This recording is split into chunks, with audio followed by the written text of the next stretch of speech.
নেত্রকোনায় ধর্ষণ মামলায় ৩ জনের মৃত্যুদণ্ড দিয়েছেন আদালত। তো আদালতকে স্যালুট জানাই, কারণ এরকম একটি রায় ঘোষণা করার জন্য।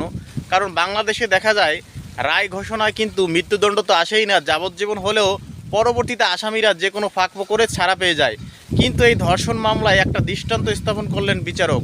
এই মামলাটা কিন্তু অনেক আগে 2018 সালের, যতটুকু সংবাদ মাধ্যমে জেনেছি, যে মেয়েটিকে ধর্ষণ করা হয়েছিল তিনি তার এক আত্মীয়র বাসায় বেড়াতে এসেছিল।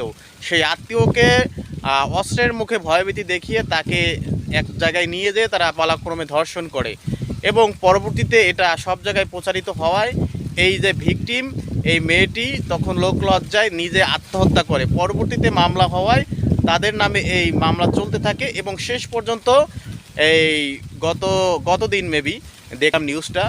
তো নেত্রকোনা এই যে জাজ বিচারক, তিনি এই মামলার নিষ্পত্তিতে তাদের মৃত্যুদণ্ড অর্থাৎ ফাঁসির রায় দিয়েছেন। তো এতে কিন্তু ব্যক্তিগতভাবে আমি খুশি, আপনারা খুশি কিনা জানি না। ধর্ষণের মামলার বিচার এমনই হওয়া উচিত এবং রায়টা আরও দ্রুত হওয়ার উচিত ছিল।